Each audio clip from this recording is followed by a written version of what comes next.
ਅੱਜ ਇਸ ਬਹੁਤ ਹੀ ਇੰਪੋਰਟੈਂਟ ਪ੍ਰੈਸ ਕਾਨਫਰੰਸ ਦੇ ਵਿੱਚ ਪਹੁੰਚਣ ਦੇ ਉੱਪਰ ਬਹੁਤ ਤੁਹਾਡਾ ਧੰਨਵਾਦ ਵੀ ਔਰ ਸਵਾਗਤ ਵੀ।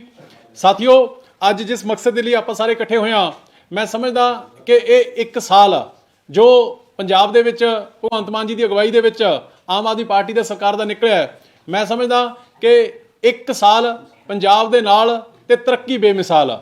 ਇਹ ਉਹ ਇੱਕ ਸਾਲ ਹੈ, ਉਹ 365 ਦਿਨ ਨੇ ਜਿਨ੍ਹਾਂ ਦੀ ਉਡੀਕ ਕਰਦਿਆਂ ਸ਼ਾਇਦ ਪੰਜਾਬ ਨੂੰ 75 ਸਾਲ ਲੱਗੇ ਸੀਗੇ।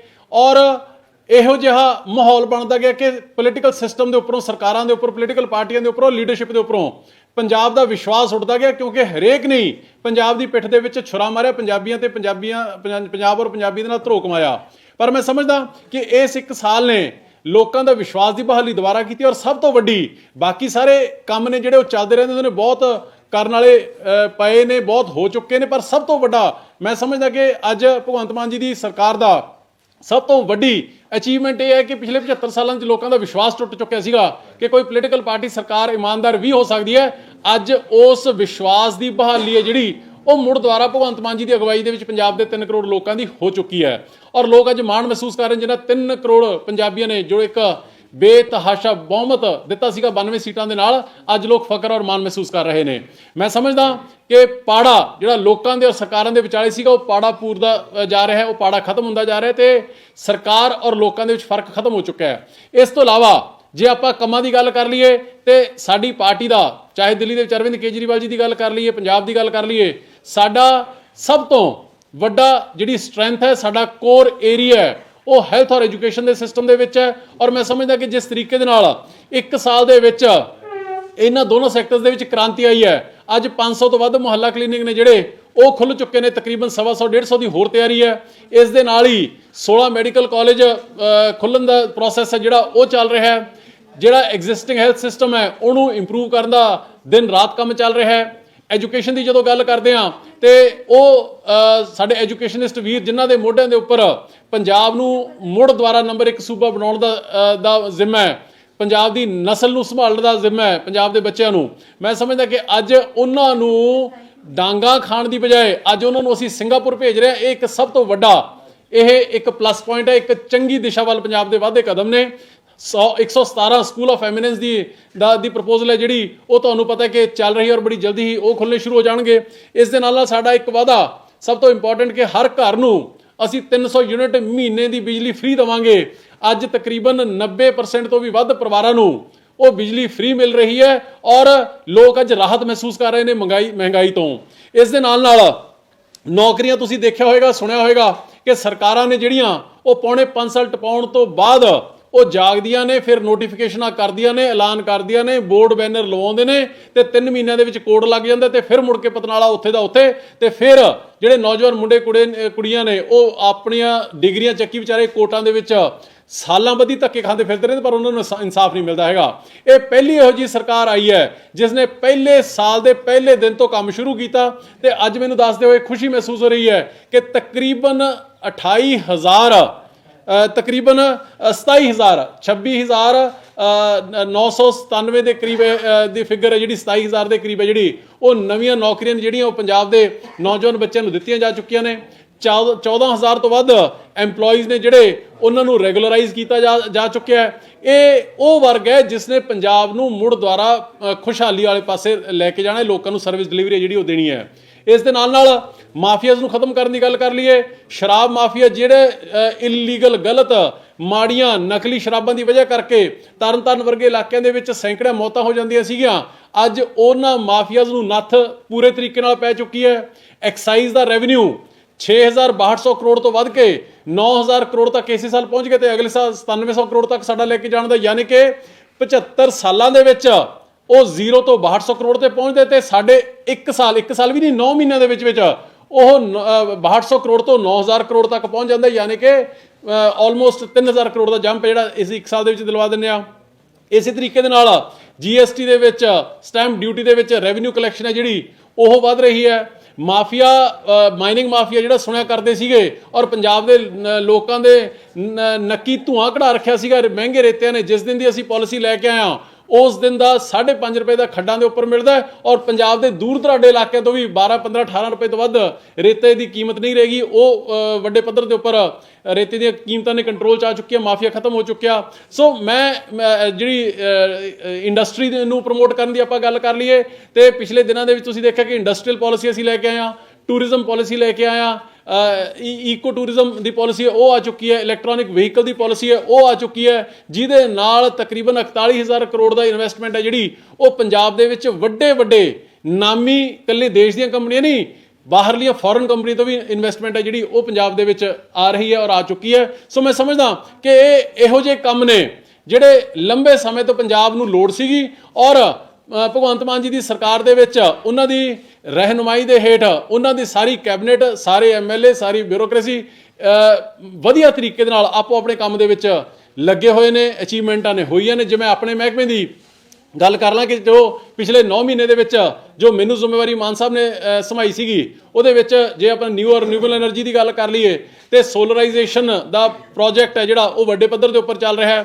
ਸਾਰੇ ਦਫ਼ਤਰਾਂ ਨੂੰ ਸੋਲਰਾਈਜ਼ ਕਰਨ ਦਾ ਪ੍ਰੋਸੈਸ ਸ਼ੁਰੂ ਹੋ ਚੁੱਕਿਆ ਔਰ ਬੜੀ ਜਲਦੀ ਹੀ ਅਸੀਂ ਕੰਪਲੀਟ ਕਰਾਂਗੇ। ਇਸੇ ਤਰੀਕੇ ਦੇ ਨਾਲ ਕਨਾਲ ਟੌਪ ਯਾਨੀ ਕਿ ਨਹਿਰਾਂ ਦੇ ਉੱਪਰ ਸੋਲਰ ਪੈਨਲਸ ਲਗਾ ਕੇ ਬਿਜਲੀ ਪੈਦਾ ਕਰਨ ਦਾ ਕੰਮ, ਫਲੋਟਿੰਗ ਨਹਿਰਾਂ ਦੇ ਵਿੱਚ ਫਲੋਟਿੰਗ ਜਿਹੜੇ ਸੋਲਰ ਪੈਨਲ ਨੇ ਉਹਨਾਂ ਤੋਂ ਬਿਜਲੀ ਪੈਦਾ ਕਰਨ ਦਾ ਕੰਮ ਹੈ ਜਿਹੜਾ ਉਹ ਵੱਡੇ ਪੱਧਰ ਦੇ ਉੱਪਰ ਚੱਲ ਰਿਹਾ ਹੈ। ਔਰ ਇਸ ਤੋਂ ਇਲਾਵਾ ਬਾਇਓਮਾਸ ਇੱਕ ਮੇਜਰ ਸੋਰਸ ਆਫ એનર્ਜੀ ਅੱਜ, ਜਿਹਦੇ ਤਹਿਤ ਏਸ਼ੀਆ ਦਾ ਸਭ ਤੋਂ ਵੱਡਾ ਪਲਾਂਟ ਹੈ ਜਿਹੜਾ 33 TPD ਦਾ ਉਹ ਪਟਾਲ ਕਲਾਂ ਲਹਿਰਾ ਗਾਗਾ ਦੇ ਵਿੱਚ ਅਕਤੂਬਰ ਦੇ ਵਿੱਚ ਖੁਦ ਭਗਵੰਤ ਮਾਨ ਜੀ ਨੇ ਆਪ ਇਨੋਗਰੇਟ ਕੀਤਾ ਹੈ। ਉਸ ਤਰੀਕੇ ਦੇ ਹੀ 42 ਹੋਰ ਪ੍ਰੋਜੈਕਟ ਨੇ ਉਹ ਅਪਰੂਵ ਕੀਤੇ ਗਏ ਨੇ। ਉਹਨਾਂ ਦੇ ਕੁਝ ਇਸ਼ੂ ਸੀਗੇ ਸਟੇਟ ਔਰ ਸੈਂਟਰਲ ਗਵਰਨਮੈਂਟ ਦੇ ਨਾਲ, ਉਹਦੇ ਵਾਸਤੇ ਅਸੀਂ ਟਾਸਕ ਫੋਰਸ ਬਣਾਈ। ਸਟੇਟ ਗਵਰਨਮੈਂਟ ਦੇ ਜਿੰਨੇ ਇਸ਼ੂ ਸੀ ਉਹ ਆਲਮੋਸਟ ਸਾਰੇ ਅਸੀਂ ਐਡਰੈਸ ਕਰ ਚੁੱਕੇ ਹਾਂ ਔਰ ਸੈਂਟਰਲ ਗਵਰਨਮੈਂਟ ਦੇ ਨਾਲ ਵਾਰਤਾਲਾਪ ਹੈ ਜਿਹੜਾ, ਮੀਟਿੰਗਾਂ ਦਾ ਦੌਰ ਹੈ ਜਿਹੜਾ ਉਹ ਚੱਲ ਰਿਹਾ ਤੇ ਬੜੀ ਜਲਦੀ ਉਹ ਵੀ ਦੂਰ ਹੋ ਜਾਣਗੇ। ਪੰਜਾਬ ਦੇ ਵਿੱਚ 2 ਕਰੋੜ ਟਨ ਪਰਾਲੀ ਯਾਨੀ ਕਿ 20 ਮਿਲੀਅਨ ਟਨ ਪਰਾਲੀ ਹੈ ਜਿਹੜੀ ਉਹ ਹਰ ਸਾਲ ਹੁੰਦੀ ਹੈ, ਜਿਹਦੇ ਵਿੱਚੋਂ 8 ਮਿਲੀਅਨ ਟਨ ਉਹ ਇਨ-ਸੀਟੂ ਐਕਸੀਟੂ ਮੈਨੇਜ ਹੋ ਜਾਂਦੀ ਹੈ। 12 ਮਿਲੀਅਨ ਟਨ ਪਰਾਲੀ ਹਜੇ ਵੀ ਅਵੇਲੇਬਲ ਹੈ, ਜਿਸ ਤੋਂ ਅਸੀਂ ਬਿਜਲੀ ਬਣਾਉਣ ਦਾ ਕੰਮ, CNG CBG ਬਣਾਉਣ ਦਾ ਕੰਮ ਚੱਲ ਰਿਹਾ ਹੈ। ਔਰ ਇਹਦੇ ਨਾਲ ਹੀ ਅਸੀਂ ਇੱਕ ਹੋਰ ਜਿਸ ਪਾਸੇ ਸਾਰੀ ਦੁਨੀਆ ਅੱਜ ਚੱਲੀ ਹੋਈ ਹੈ, ਗ੍ਰੀਨ ਹਾਈਡਰੋਜਨ ਬਣਦੀ ਹੈ ਵੇਰੀਅਸ ਸੋਰਸਿਸ ਤੋਂ ਔਰ ਪਰਾਲੀ ਤੋਂ ਵੀ ਗ੍ਰੀਨ ਹਾਈਡਰੋਜਨ ਬਣ ਸਕਦੀ ਹੈ ਔਰ ਉਹਦੇ ਉੱਪਰ ਵੀ ਅਸੀਂ ਪਾਲਿਸੀ ਬਣਾਉਣ ਜਾ ਰਹੇ ਹਾਂ ਤਾਂ ਕਿ ਇਹੀ ਪਰਾਲੀ ਜਿਹੜੀ ਅੱਜ ਕਿਸਾਨ ਮਜਬੂਰੀ ਬਸ ਤੀਲੀ ਲਾ ਕੇ ਜਲਾਣੀ ਪੈਂਦੀ ਹੈ, ਜਿਸ ਕਿਸਾਨ ਨੂੰ ਇਹੀ ਪਰਾਲੀ ਹੈ ਜਿਹੜੀ ਇਹ ਲਾਇਬਿਲਿਟੀ ਤੋਂ ਐਸੈਟ ਦੇ ਵਿੱਚ ਕਨਵਰਟ ਕਰ ਦਾਂਗੇ ਔਰ ਕਿਸਾਨ ਵੀਰਾਂ ਨੂੰ ਇਸੇ ਤੋਂ ਪੈਸੇ ਦੀ ਕਮਾਈ ਦਾ ਸਾਧਨ ਸ਼ੁਰੂ ਹੋ ਜਾਊਗਾ, एनवायरमेंट भी बचूगा, धरती भी बचूगी। सो ये सारे प्रोसैस ने असीं न्यू एंड रिन्यूएबल एनर्जी के पिछले 1 साल के पिछले 9 महीनों के जो मेरी जिम्मेवारी सौंपी मान साहब ने वो असीं कर रहे हैं। इस तो इलावा हाउसिंग डिपार्टमेंट भी मेरे को तकरीबन 9 महीने रहा है, वो ਅਸੀਂ ਵੱਡੇ ਪੱਧਰ ਦੇ ਉੱਪਰ ਡੀਸੈਂਟਰਲਾਈਜੇਸ਼ਨ ਆਫ ਪਾਵਰਸ ਹੈ ਜਿਹੜੀ ਉਹ ਕੀਤੀ ਹੈ। ਕੱਲੀਆਂ ਪਰਮਿਸ਼ਨਾਂ ਪਿੱਛੇ CLU ਪਿੱਛੇ ਲੋਕਾਂ ਨੂੰ ਮਿਨਿਸਟਰਾਂ ਕੋਲ ਧੱਕੇ ਖਾਣੇ ਪੈਂਦੇ ਸੀ। ਮੈਂ ਆਉਂਦੇ ਸਾਰ ਉਹ ਸਾਰੀਆਂ ਅਸੀਂ ਪਾਵਰਸ ਡੈਲੀਗੇਟ ਕਰ ਦਿੱਤੀਆਂ। ਸਾਰੀਆਂ ਪਰਮਿਸ਼ਨਸ ਨੇ ਜਿਹੜੀਆਂ ਉਹ CA ਲੈਵਲ ਤੱਕ ਉਹ ਹੋ ਜਾਂਦੀਆਂ ਨੇ, ਜੋ ਆਮ ਲੋਕਾਂ ਨੂੰ ਔਰ ਡਿਵੈਲਪਰਸ ਦਾ ਕੰਮ ਸੌਖਾ ਕਰ ਦਿੱਤਾ। ਇਸ ਦੇ ਨਾਲ ਅਸੀਂ ਇੱਕ ਅਫੋਰਡੇਬਲ ਹਾਊਸਿੰਗ ਪਾਲਿਸੀ ਲੈ ਕੇ ਆਏ ਹਾਂ, ਜਿਸ ਦੇ ਨਾਲ ਇਲੀਗਲ ਕਲੋਨੀਆਂ ਜੋ ਕਿ ਪਿਛਲੇ ਸਮੇਂ 14,000 ਬਣ ਗਈਆਂ ਉਹਨਾਂ ਨੂੰ ਡਿਸਕਰੇਜ ਕੀਤਾ ਜਾਊਗਾ, ਬੈਨ ਕੀਤਾ ਜਾਊਗਾ ਤੇ ਅਫੋਰਡੇਬਲ ਹਾਊਸਿੰਗ ਪਾਲਿਸੀ ਦੇ ਵਿੱਚ ਇੰਨਾ ਕੁ ਕੰਮ ਸੌਖਾ ਕਰ ਦਿੱਤਾ ਔਰ ਸਸਤਾ ਕਰ ਦਿੱਤਾ, ਇੰਨਾ ਕੁ ਟਰਾਂਸਪੇਰੈਂਟ ਕਰ ਦਿੱਤਾ ਕਿ ਕਿਸੇ ਨੂੰ ਇਲੀਗਲ ਕਲੋਨੀ ਕੱਟਣ ਦੀ ਲੋੜ ਨਹੀਂ ਹੈਗੀ। ਅਫੋਰਡੇਬਲ ਹਾਊਸਿੰਗ ਦੇ ਵਿੱਚ ਅੱਧੇ ਰੇਟਾਂ ਦੇ ਵਿੱਚ ਫੀਸਾਂ ਅੱਧੀਆਂ ਕਰ ਦਿੱਤੀਆਂ। ਉਹ ਪਾਲਿਸੀ ਇਨ ਪਲੇਸ ਹੈ ਤੇ ਲੋਕਾਂ ਦੇ ਵਿੱਚ ਬੜਾ ਉਤਸ਼ਾਹ ਹੈ ਉਸ ਦਾ। ਇਸ ਦੇ ਨਾਲ ਅਸੀਂ ਇੱਕ ਹੋਰ, ਕਿਉਂਕਿ CLU ਇੱਕ ਇਹੋ ਜਿਹਾ ਸ਼ਬਦ ਬਣ ਚੁੱਕਿਆ ਜਿਸ ਨੂੰ ਸੁਣ ਕੇ ਆਮ ਲੋਕ, ਡਿਵੈਲਪਰ, ਕੋਲੋਨਾਈਜ਼ਰ ਉਹ ਡਰ ਜਾਂਦੇ ਨੇ, ਉਹ ਸਹਿਮ ਜਾਂਦੇ ਨੇ ਔਰ ਇਹ ਲੈਣ ਦੇ ਲਈ 1.5 2 ਸਾਲ ਦਾ ਸਮਾਂ ਲੱਗ ਜਾਂਦਾ ਸੀਗਾ। ਅਸੀਂ ਇੱਕ ਇਹੋ ਜਿਹੀ ਪਾਲਿਸੀ ਹੈ ਜਿਹੜੀ ਉਹ ਅਪਰੂਵ ਕਰ ਚੁੱਕੇ ਹਾਂ। 2-3 ਦਿਨਾਂ ਦੇ ਵਿੱਚ ਉਹਦੀ ਨੋਟੀਫਿਕੇਸ਼ਨ ਹੋ ਜਾਣੀ ਹੈ, ਜਿਸ ਦੇ ਵਿੱਚ CLU layout plan, building plan, license to colony ਤੁਸੀਂ ਇੱਕ ਐਪਲੀਕੇਸ਼ਨ ਦੇ ਨਾਲ ਸਾਡੇ ਹਾਊਸਿੰਗ ਡਿਪਾਰਟਮੈਂਟ ਦੇ ਵਿੱਚ ਅਪਲਾਈ ਕਰਿਆ ਕਰਨਗੇ ਲੋਕ ਔਰ 1.5 ਤੋਂ 2 ਮਹੀਨਿਆਂ ਦੇ ਵਿੱਚ ਬਾਕੀ ਸਾਰੇ ਕੰਸਰਨਡ ਮਹਿਕਮਿਆਂ ਤੋਂ ਵੀ ਪਰਮਿਸ਼ਨਾਂ ਲੈ ਕੇ 1.5 ਤੋਂ 2 ਮਹੀਨਿਆਂ ਦੇ ਵਿੱਚ ਅਸੀਂ ਡਿਵੈਲਪਰ ਨੂੰ, ਕੋਲੋਨਾਈਜ਼ਰ ਨੂੰ, ਅਸੀਂ ਆਮ ਲੋਕਾਂ ਨੂੰ ਜਿਹੜੇ ਅਪਲਾਈ ਕਰਨਗੇ ਅਸੀਂ ਉਹਨਾਂ ਨੂੰ ਦੇ ਦਿਆ ਕਰਾਂਗੇ। ਇਹਦੇ ਨਾਲ ਖੱਜਲ ਖੁਆਰੀ ਜਿਹੜੀ ਉਹ ਖਤਮ ਹੋ ਜਾਏਗੀ, ਜਿਹੜੀ ਭ੍ਰਿਸ਼ਟਾਚਾਰ ਹੁੰਦਾ ਉਹ ਖਤਮ ਹੋ ਜਾਏਗਾ ਔਰ ਸਿਸਟਮ ਬੜਾ ਸੌਖਾ ਔਰ ਸਰਲ ਹੋ ਜਾਏਗਾ। ਇਸ ਤੋਂ ਇਲਾਵਾ ਮੈਂ ਪਿਛਲੇ ਦਿਨਾਂ ਦੇ ਵਿੱਚ ਵਿਧਾਨ ਸਭਾ ਦੇ ਵਿੱਚ ਇੱਕ ਸਵਾਲ ਦੇ ਜਵਾਬ 'ਚ ਦੱਸਿਆ ਸੀਗਾ ਕਿ 2000 ਸਨ ਤੋਂ ਲੈ ਕੇ ਅੱਜ ਤੱਕ EWS ਯਾਨੀ ਇਕਨੋਮਿਕਲੀ ਵੀਕਰ ਸੈਕਸ਼ਨ, ਆਮ ਗਰੀਬ ਲੋਕ, ਲੋੜਵੰਦ ਲੋਕਾਂ ਨੂੰ ਇੱਕ ਵੀ ਮਕਾਨ ਹੈ ਪਿਛਲੀਆਂ ਸਰਕਾਰਾਂ, ਨਾ ਅਕਾਲੀ ਦਲ ਦੀ ਨਾ ਕਾਂਗਰਸ ਨੇ ਉਹ ਦਿੱਤਾ ਨਹੀਂ ਹੈਗਾ। ਤੇ ਭਗਵੰਤ ਮਾਨ ਜੀ ਦੇ ਹਦਾਇਤਾਂ ਮੁਤਾਬਕ ਅਸੀਂ 2 ਫੇਜ਼ਾਂ ਦੇ ਵਿੱਚ 25 ਤੋਂ 30 ਹਜ਼ਾਰ ਮਕਾਨ ਹੈ ਜਿਹੜਾ ਉਹ ਬੜੀ ਜਲਦੀ ਹੀ ਪੰਜਾਬ ਸਰਕਾਰ ਲੋੜਵੰਦ ਲੋਕਾਂ ਨੂੰ ਦੇਣ ਜਾ ਰਹੀ ਹੈ। ਉਹਦਾ ਮਾਡਲ ਤਿਆਰ ਹੋ ਚੁੱਕਿਆ, ਟੈਂਡਰ ਡਾਕੂਮੈਂਟ ਆਲਮੋਸਟ ਤਿਆਰ ਹੋ ਚੁੱਕਿਆ। ਔਰ ਜਦੋਂ ਹੀ ਮੈਂ ਸੀਐਮ ਸਾਹਿਬ ਨੂੰ ਪਿਛਲੇ ਹਫਤੇ ਰਿਕੁਐਸਟ ਕੀਤੀ ਸੀਗੀ, ਸੈਸ਼ਨ ਖਤਮ ਹੋਣ ਤੋਂ ਬਾਅਦ ਉਹ ਮਾਡਲ ਔਰ ਟੈਂਡਰ ਡਾਕੂਮੈਂਟ ਇੱਕ ਵਾਰੀ ਸੀਐਮ ਸਾਹਿਬ ਨੂੰ ਦਿਖਾ ਕੇ ਇਨ ਪ੍ਰਿੰਸੀਪਲ ਅਪਰੂਵਲ ਹੋ ਕੇ ਮਹਿਕਮੇ ਨੇ, ਪੰਜਾਬ ਸਰਕਾਰ ਨੇ ਉਹ ਵੀ ਟੈਂਡਰ ਫਲੋਟ ਕਰ ਦੇਣਾ ਤਾਂ ਕਿ 25 ਤੋਂ 30 ਹਜ਼ਾਰ ਲੋਕਾਂ ਨੂੰ EWS ਹਾਊਸਿਸ ਨੇ ਜਿਹੜੇ ਉਹ ਮਿਲ ਸਕਣ। ਪਹਿਲੇ ਫੇਜ਼ ਦੇ ਵਿੱਚ ਤਕਰੀਬਨ 15,000 ਤੇ ਦੂਸਰੇ ਫੇਜ਼ ਦੇ ਵਿੱਚ 10 ਤੋਂ 15,000 ਹੈ ਜਿਹੜਾ ਉਹ ਮਕਾਨ ਮਿਲ ਜਾਣਗੇ। ਇਸੇ ਤਰੀਕੇ ਦੇ ਨਾਲ ਸਮੁੱਚੇ ਪੰਜਾਬ ਦੇ ਵਿੱਚ ਅੱਜ ਤੱਕ 75 ਸਾਲਾਂ ਦੇ ਵਿੱਚ ਸਮੁੱਚੇ ਪੰਜਾਬ ਦੇ ਵਿੱਚ ਤਕਰੀਬਨ 40-45% ਪੰਜਾਬ ਦਾ ਜਿਹੜੇ ਮਾਸਟਰ ਪਲਾਨ ਨੇ ਉਹ ਬਣੇ ਨੇ। ਮਾਸਟਰ ਪਲਾਨ ਮੁਤਾਬਕ ਹੀ ਡਿਵੈਲਪਮੈਂਟ ਹੈ ਜਿਹੜੀ ਉਹ ਹੋਣੀ ਚਾਹੀਦੀ ਹੈ। ਤੇ ਅਸੀਂ ਜਿਸ ਦਿਨ ਦੀ ਮੈਨੂੰ ਜ਼ਿੰਮੇਵਾਰੀ ਸੌਂਪੀ ਸੀ ਮਾਨ ਸਾਹਿਬ ਨੇ, ਅਸੀਂ ਉਹ ਆਰਡਰ ਕਰ ਚੁੱਕੇ। ਪੂਰੇ ਪੰਜਾਬ ਦਾ ਤੇ ਮਾਸਟਰ ਪਲਾਨ ਬਣਨ ਦਾ ਪ੍ਰੋਸੈਸ ਹੈ ਜਿਹੜਾ ਉਹ ਅਸੀਂ ਇਨੀਸ਼ੀਏਟ ਕੀਤਾ ਹੋਇਆ ਔਰ ਬੜੀ ਜਲਦੀ ਮੈਂ ਸਮਝਦਾ ਕਿ ਡੇਢ ਸਾਲ ਦੇ ਵਿੱਚ ਮਾਸਟਰ ਪਲਾਨਸ ਨੇ ਜਿਹੜੇ ਉਹ ਸਾਰੇ ਸ਼ਹਿਰਾਂ ਦੇ, ਸਾਰੇ ਪਿੰਡਾਂ ਦੇ, ਸਮੁੱਚੇ ਪੰਜਾਬ ਦੇ ਬਣ ਜਾਣਗੇ। ਔਰ ਨਵੀਆਂ ਟਾਊਨਸ਼ਿਪਸ ਔਰ ਨਵਾਂ ਟਾਊਨ ਇਹ ਮੈਂ ਸਮਝਦਾ ਕਿ ਅੱਜ ਗਲੋਬਲੀ ਜਿਹੜੀ ਲੋਕਾਂ ਦਾ ਜਿਹੜਾ ਮਾਈਗ੍ਰੇਸ਼ਨ ਪਿੰਡਾਂ ਤੋਂ ਕਸਬਿਆਂ ਵੱਲ, ਕਸਬਿਆਂ ਤੋਂ ਸ਼ਹਿਰਾਂ ਵੱਲ, ਸ਼ਹਿਰਾਂ ਤੋਂ ਮੈਟਰੋਪੋਲੀਟਨਸ ਵੱਲ ਉਹ ਚੱਲ ਰਿਹਾ। ਨਵੀਆਂ ਟਾਊਨਸ਼ਿਪ ਚਾਹੇ ਇਕੱਲੇ ਮੁਹਾਲੀ ਦੇ ਵਿੱਚ ਹੀ ਨਹੀਂ, ਲੁਧਿਆਣੇ ਦੇ ਵਿੱਚ 1700 ਏਕੜ ਦੇ ਵਿੱਚ, ਬਠਿੰਡਾ ਦੇ ਵਿੱਚ ਟੀਅਰ 2 ਟੀਅਰ 3 ਸਿਟੀ ਛੋਟੇ ਸ਼ਹਿਰਾਂ ਕਸਬਿਆਂ ਦੇ ਵਿੱਚ ਵੀ ਅਸੀਂ ਨਵੀਆਂ ਟਾਊਨਸ਼ਿਪਸ ਨੇ ਜਿਹੜੀਆਂ ਉਹ ਪਲਾਨ ਕੀਤੀਆਂ ਹੋਈਆਂ ਨੇ। ਕੁਝ ਪਲਾਨ ਹੋ ਚੁੱਕੀਆਂ ਔਰ ਮੈਂ ਸਮਝਦਾ ਕਿ ਜੇ ਉਸੇ ਪਲਾਨ ਮੁਤਾਬਕ ਪੰਜਾਬ ਸਰਕਾਰ ਔਰ ਮਹਿਕਮਾ ਚੱਲਦਾ ਰਿਹਾ ਤੇ ਤਕਰੀਬਨ ਇਹਨਾਂ 5 ਸਾਲਾਂ ਦੇ ਵਿੱਚ ਤਕਰੀਬਨ 100 ਦੇ ਕਰੀਬ ਨਵੀਆਂ ਹਾਊਸਿੰਗ ਡਿਪਾਰਟਮੈਂਟ ਦੀਆਂ ਪੂਡਾ ਦੀਆਂ ਆਪਣੀਆਂ ਕਾਲੋਨੀਜ਼ ਨੇ ਜਿਹੜੀਆਂ, ਟਾਊਨਸ਼ਿਪਸ ਨੇ ਜਿਹੜੀਆਂ, ਵਰਲਡ ਕਲਾਸ ਟਾਊਨਸ਼ਿਪਸ ਨੇ ਜਿਹੜੀਆਂ ਉਹ ਤਿਆਰ ਹੋ ਜਾਣਗੀਆਂ। ਔਰ ਜਿਵੇਂ ਪਿਛਲੇ ਸਮੇਂ ਦੇ ਵਿੱਚ ਤੁਸੀਂ ਦੇਖਿਆ ਕਿ ਮੈਂ ਹੈਦਰਾਬਾਦ ਗਿਆ ਸੀਗਾ, ਮਾਨ ਸਾਹਿਬ ਦੀ ਇਜਾਜ਼ਤ ਦੇ ਨਾਲ ਰਮੋਜੀ ਸਿਟੀ ਦੇਖ ਕੇ ਆਇਆ। ਚਾਹੇ ਵਰਲਡ ਕਲਾਸ ਅਮਿਊਜ਼ਮੈਂਟ ਪਾਰਕ ਦੀ ਗੱਲ ਹੋਵੇ, ਫਿਲਮ ਸਿਟੀ ਦੀ ਗੱਲ ਹੋਵੇ, ਇਹ ਸਾਰੀਆਂ ਚੀਜ਼ਾਂ ਨੇ, ਚਾਹੇ IT park the, IT city ਦੀ ਗੱਲ ਹੋਵੇ। ਸੋ ਇਹ ਸਾਰੀਆਂ ਚੀਜ਼ਾਂ ਨੇ ਜਿਹੜੀਆਂ ਇਹਦੇ ਉੱਪਰ ਵੱਡੇ ਪੱਧਰ ਦੇ ਉੱਪਰ ਹੋਮਵਰਕ ਹੈ ਜਿਹੜਾ ਉਹ ਹੋ ਚੁੱਕਿਆ। ਔਰ ਟਰਾਂਸਪੋਰਟੇਸ਼ਨ ਕਿਉਂਕਿ ਅੱਜ ਇੱਕ ਮਹੱਤਵਪੂਰਨ ਆਸਪੈਕਟ ਹੈ, ਸ਼ਹਿਰਾਂ ਦੇ ਵਿੱਚ ਹਰੇਕ ਵਿਅਕਤੀ ਨੂੰ ਟਰਾਂਸਪੋਰਟੇਸ਼ਨ ਚਾਹੀਦੀ ਹੈ।